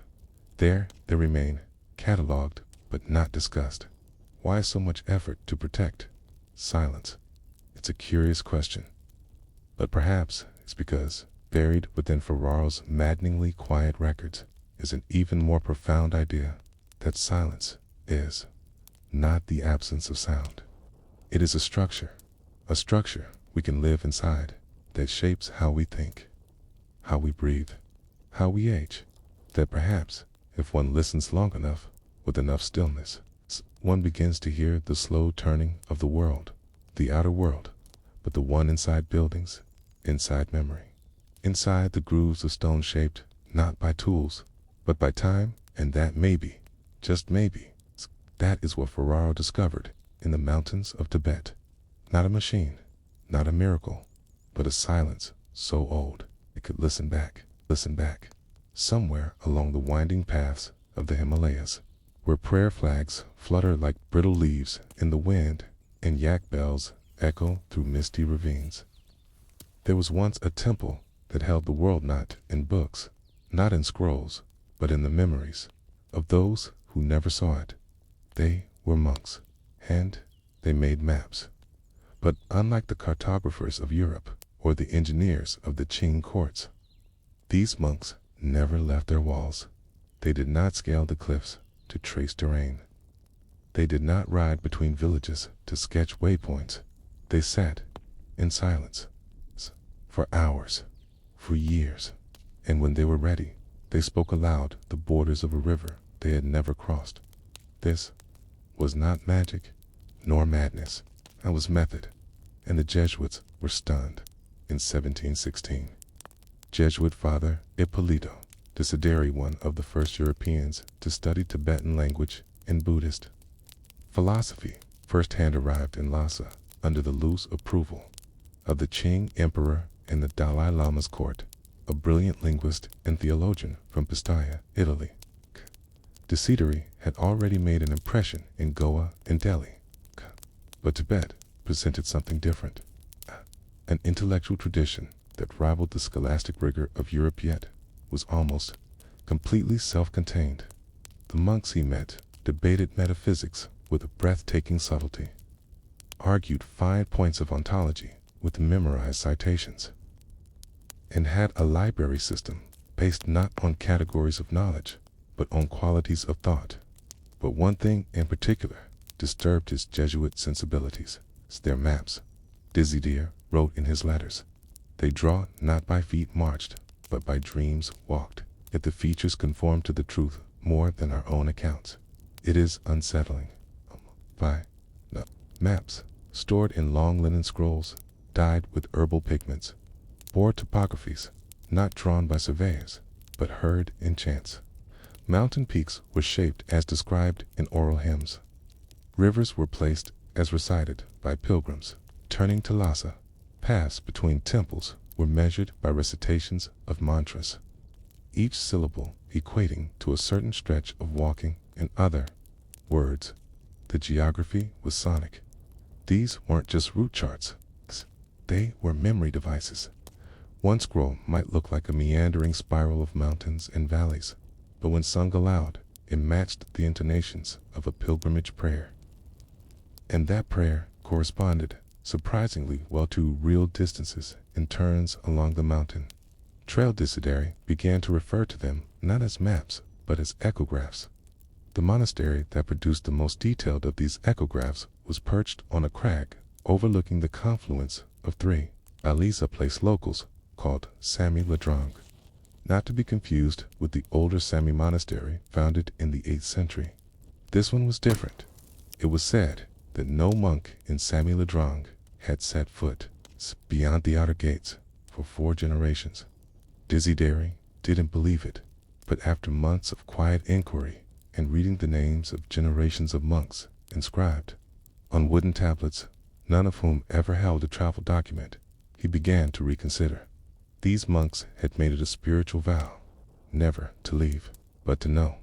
Each novice was assigned a listening elder, a monk who had memorized not just the chants, but the travel stories of merchants, pilgrims, and farmers. These stories were recited in exacting repetition, stripped of metaphor, and stored in layered chants that encoded terrain as rhythm. For example, a steep incline was encoded with a rising melody and a faster pulse. A flat plain was marked by sustained syllables and monotone pitches. A dangerous river crossing had sudden pauses, representing watchfulness. Over decades, the monks built a kind of geographic symphony, layering oral narratives into harmonized memory. And from this, they composed their echograph scrolls, not for the eye, but for the ear that remembers. Desideri saw one such echograph rolled out during the Festival of Light, when visiting monks from other temples gathered to test their apprentices in spiritual geography. A senior monk would chant a known path from Lhasa to a distant retreat, for example, and a younger monk would point on the scroll to each landmark as it was sung. It was a kind of test, but not just for memory. It was for attunement. Were they listening? Could they translate vibration into form? Desideri was stunned at their accuracy. They know the location of a salt well 43 days march from here. They have never seen salt. And yet, when later traders confirmed the salt well's position, it matched perfectly. How could this be? Desideri proposed that the monks had, in fact, become a kind of living network or relay of oral knowledge that spanned centuries, held together by strict recitation, sensory mapping, and the elimination of ego. No monk added embellishment. Stories were corrected not by the original teller, but by pattern. If the sound didn't align with the path, it was discarded in time. He realized something more radical. The monks weren't just remembering geography, they were encoding it through empathy. This is where Desideri's notes grow most unusual. In one passage, he recounts a visit from a horse merchant from Kham, who described a harrowing journey through avalanche-prone mountain passes. The monks did not interrupt. They did not write. Then, in the days after, Desideri witnessed a session in which 3 monks sat silently in a central chamber, each holding a single note in a harmonic chord. Their eyes closed. They were absorbing the memory. The elder explained to Desideri's European mind, this bordered on mysticism, but the results spoke otherwise. Within a week, a new segment of the echograph scroll was created, depicting the Kham route in patterns that would later prove geographically valid. The theory, motional resonance, created spatial resonance. The more vividly a journey was remembered and shared, the more precisely it could be rendered maps, born from feeling, distances rendered in suffering and devotion. Desideri attempted to introduce these methods to his fellow Jesuits in Beijing. Years later, they smiled politely.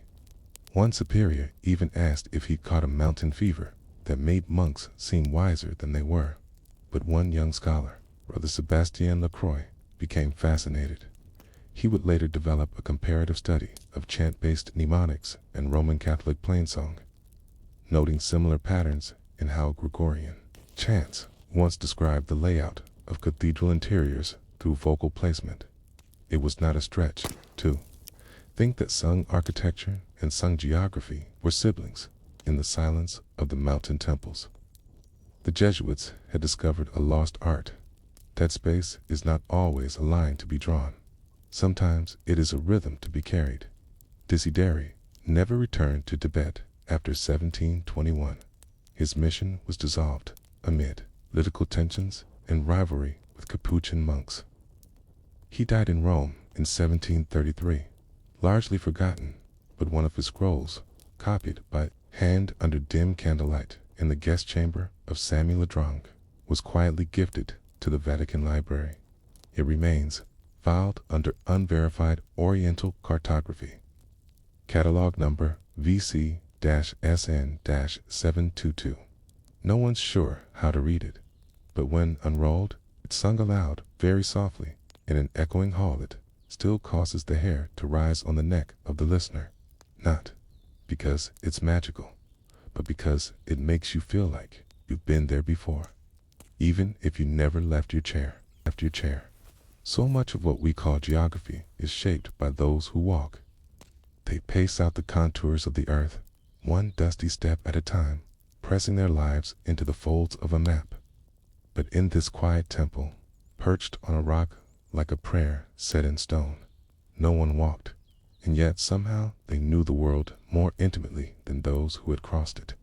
The monks of Sami Ledrang continued their strange work after Father Desideri's departure.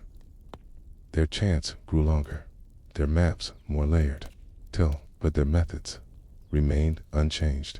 To understand how they refined this system even further, we must look not only at what they heard, but how they remembered it. At the heart of this mapping tradition was something called resonance mnemonics. The monks believed that memory was not just a matter of mental imprinting, but of vibration alignment. In other words, if an emotional or sensory experience created a certain resonance in the body, then repeating a sound that matched that resonance could recall the memory in full with vivid detail. This wasn't symbolic, it was physical. To store a map of a dangerous bridge crossing, a monk would listen to the tremble in the speaker's voice. He would note the pauses, the hesitations, the quickening breath. He would recreate those effects using vocal tones, sometimes even tapping the ground with his fingers in a rhythm that mimicked the creak of the bridge's ropes. This technique allowed the monks to not only remember where a landmark was, but how it felt to approach. Each path became a story, and each story became a chant, and a chant, once committed to the body, could be passed on for generations, never altered, always consistent. These monks had built an internal GPS system based not on coordinates, on compassionate mimicry. The Jesuits, of course, had their own systems of memorization. The famed Ars Memorial, art of memory, had been part of European monastic and scholarly training for centuries.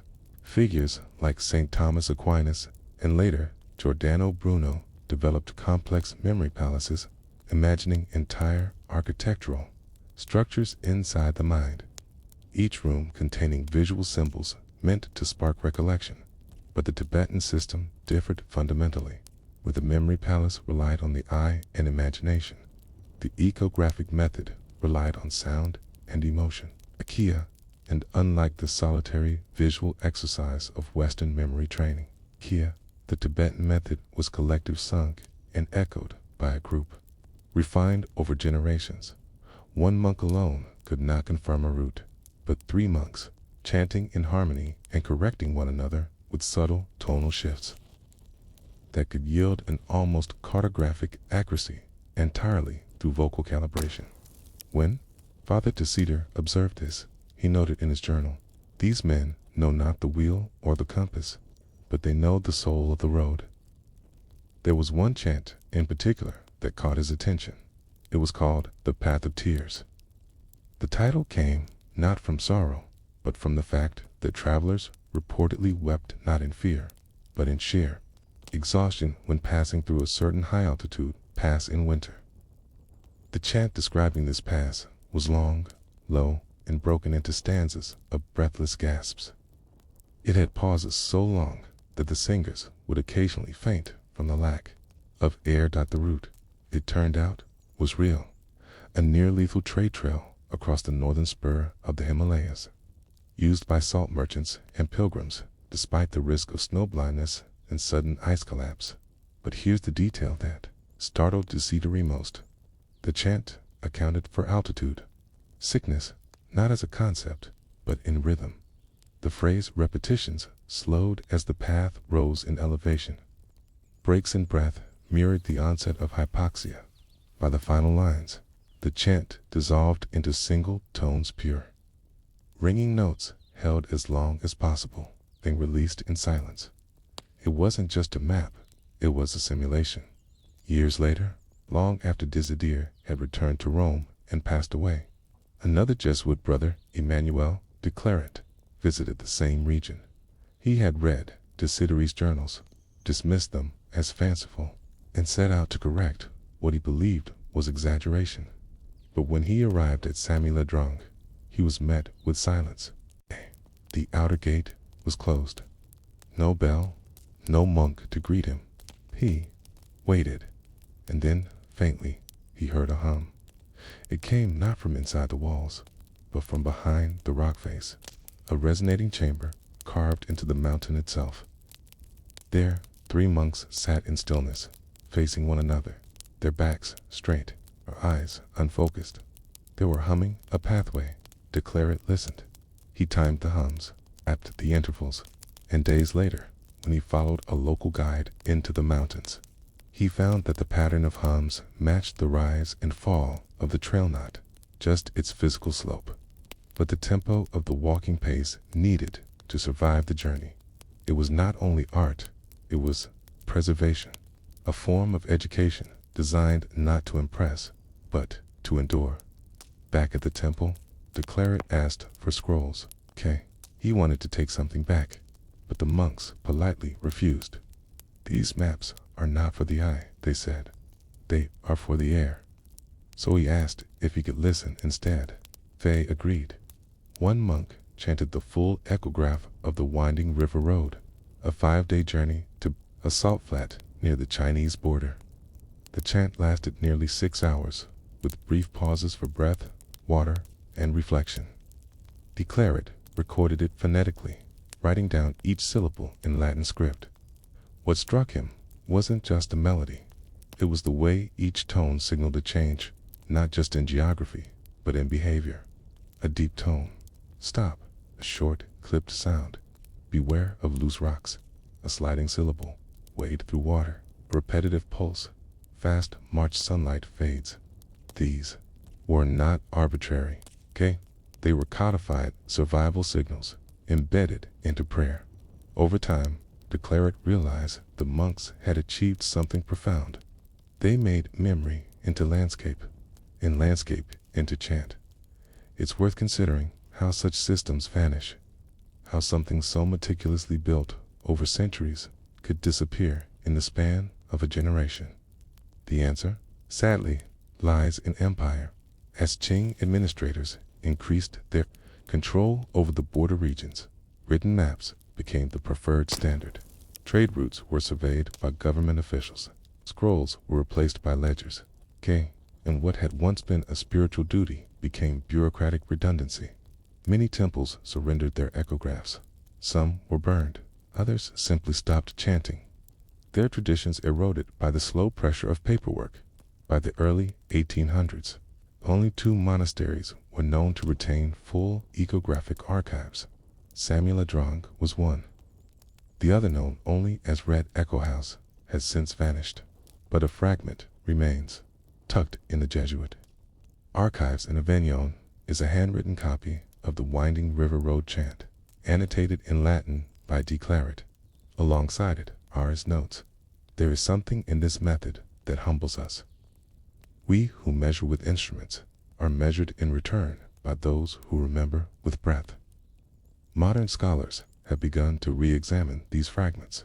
Linguists now believe the tonal variations in the chants match pitch contours found in Tibetan dialects linked to ancient trade.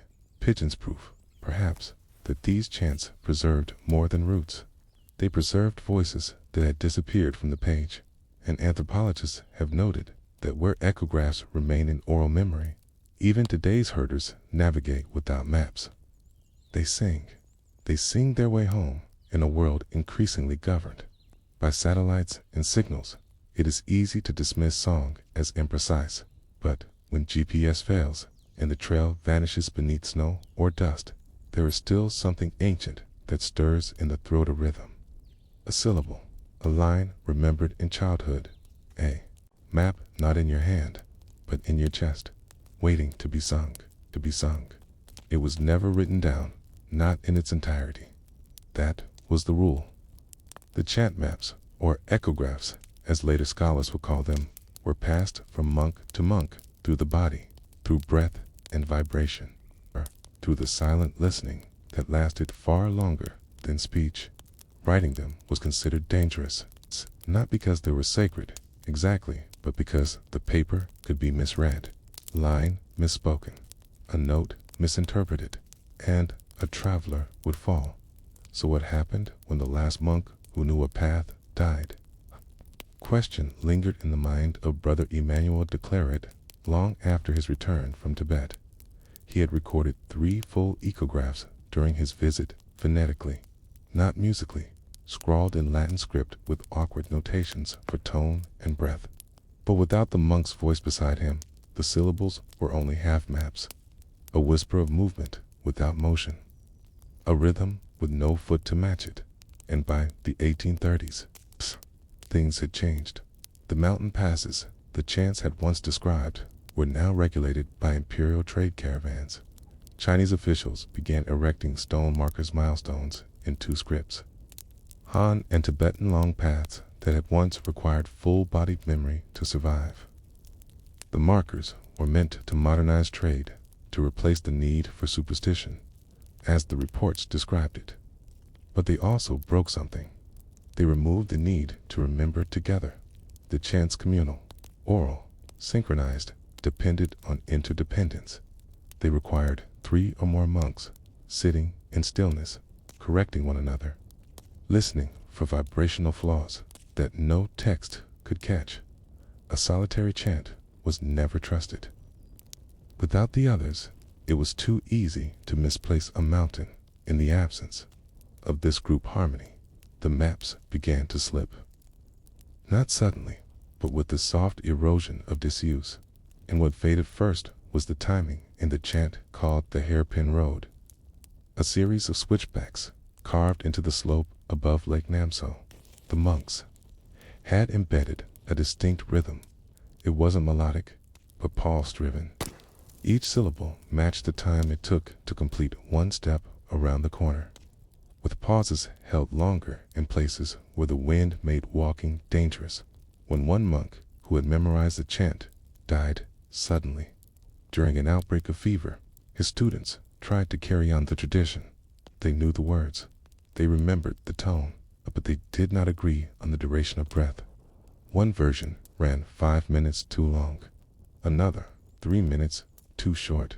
Over distance, those deviations grew, and by the time one of the younger monks attempted the route using the chant alone, he mistimed a turn. He stepped wide. He fell. The temple did not abandon the chant, but they renamed it the path we cannot sing alone. Brother de Claret, upon hearing of this tragedy, wrote to his superiors in Rome, "What we do not grasp, perhaps because we refuse to slow ourselves to their pace, is that these men do not chant maps for the sake of tradition. They chant because it is the only way they have to protect memory in terrain that punishes hesitation." By the late 1800s, echographs had been reduced to fragments. Most temples had moved on. Some converted the chants into written poetry, stripped of their mapping function. Others let them fade into ceremonial use songs for festivals, sung out of habit, but no longer interpreted as directions.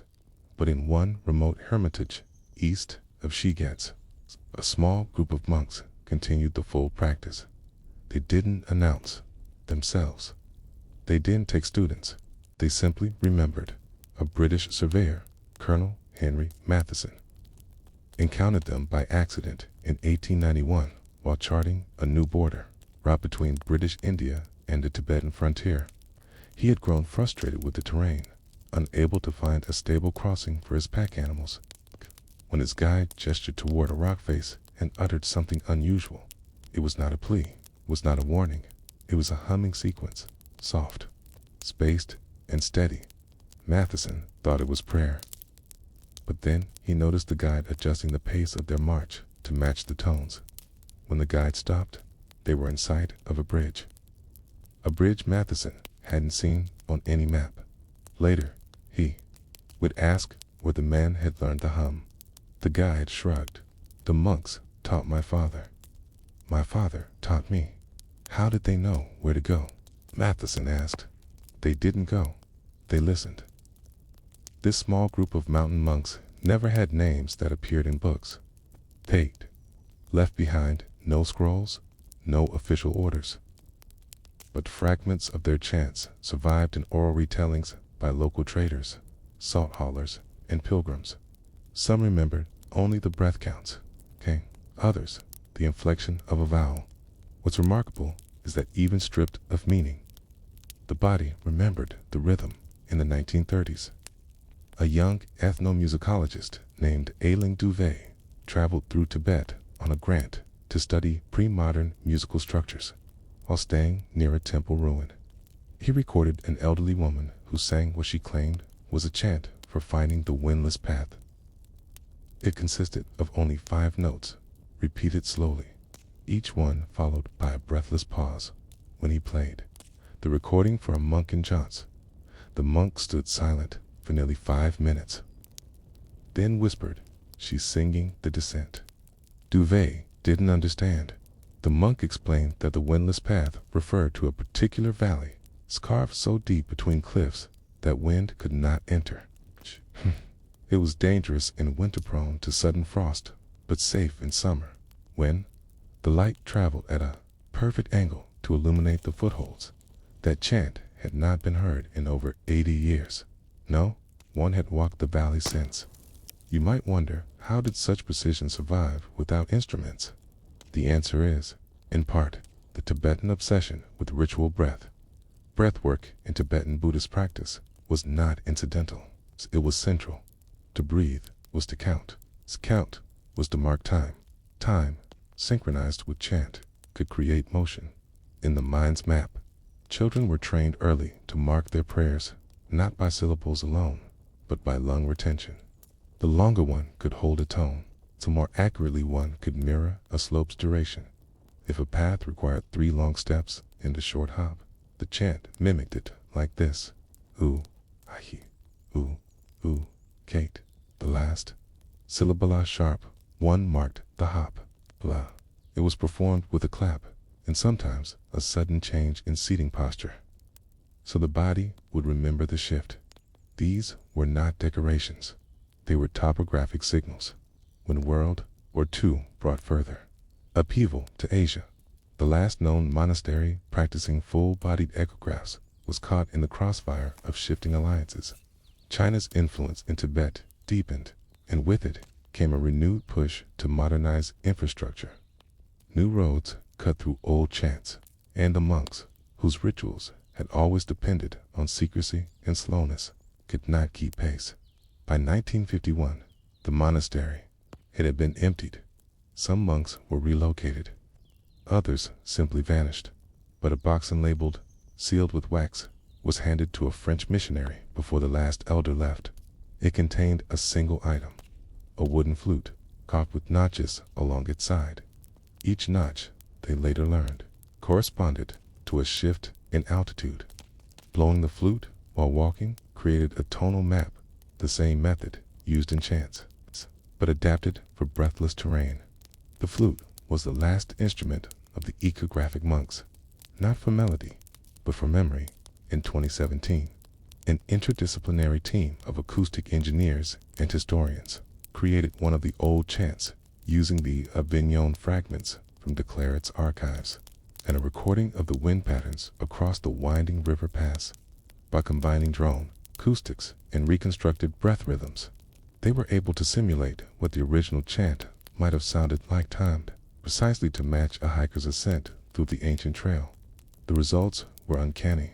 Volunteers who listened to the chant while walking the modern route, now paved in some places, but still dangerous in others, reported higher focus, steadier pacing, and fewer missteps.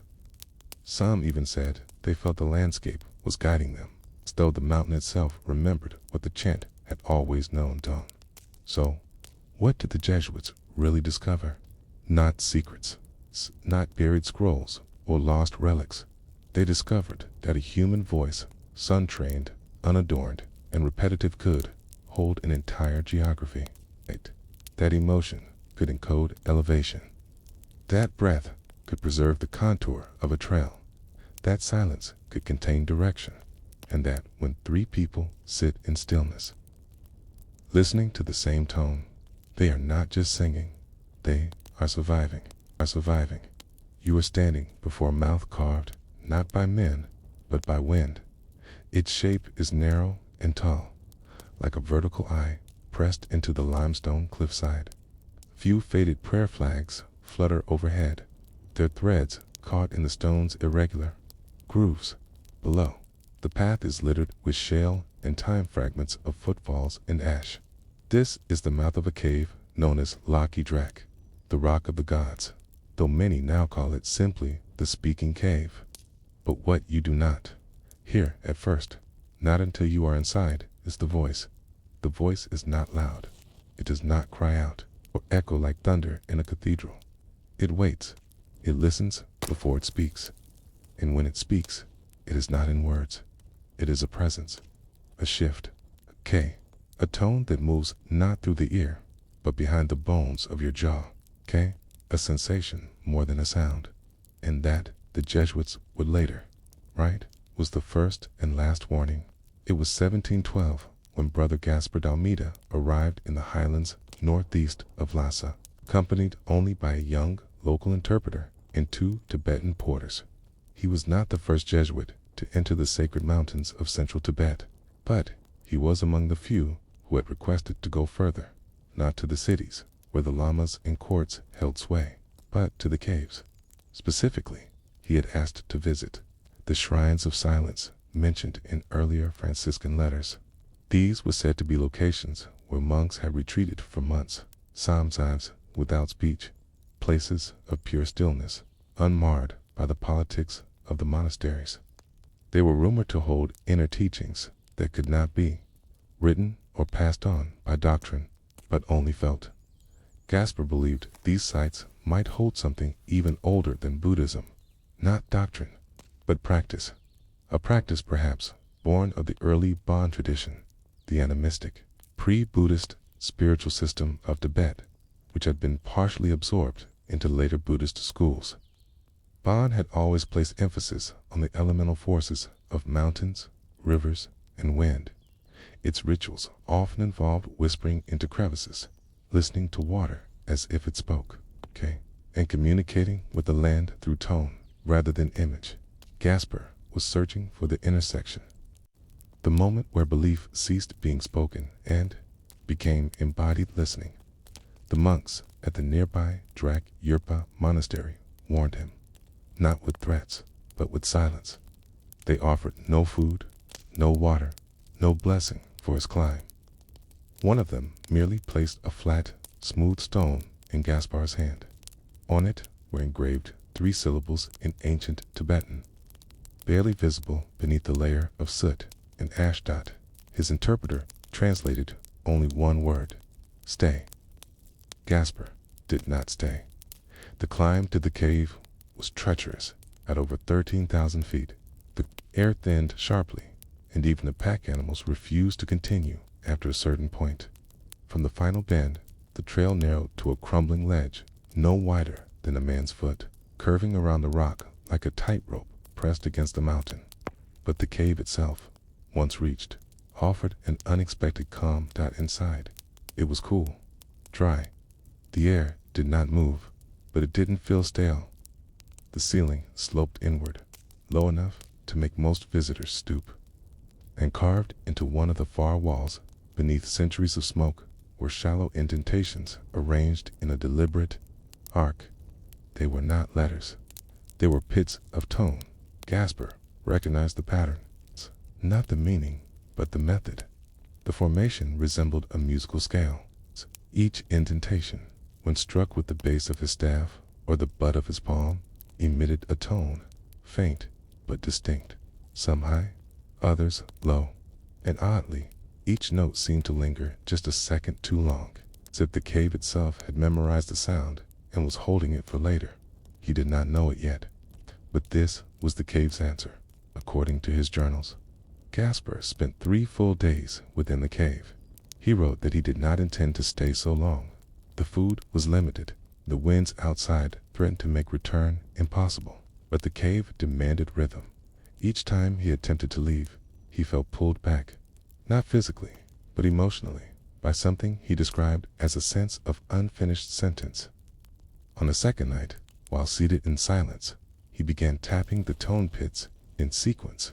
At first, the tones echoed normally, soft, brief, but as he repeated the sequence, slow, methodical, like a monk reciting psalms, the tones began to change, not in pitch, but in timing.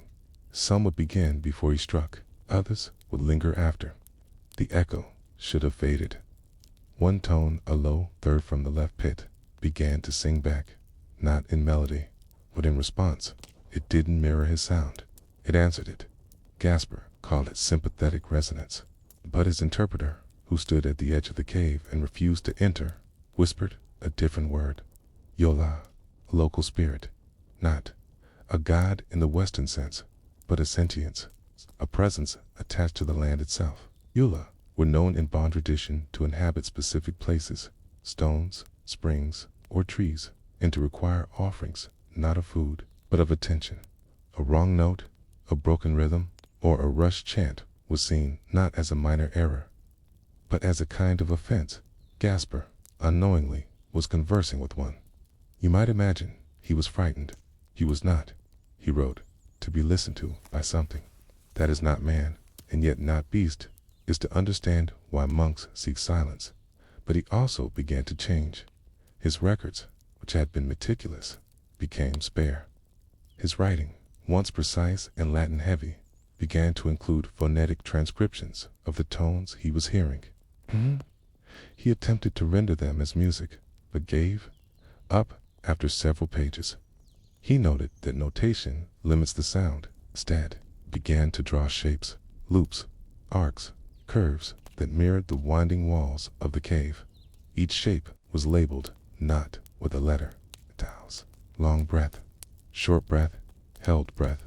His notes resembled not maps, but patterns of movement. The last page of his journal simply reads, to leave is to interrupt. To speak is to erase.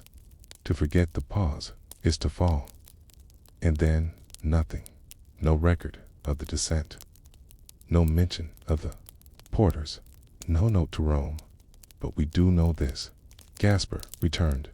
A month later, the monks at Drakyurpa saw him again. Thinner, silent.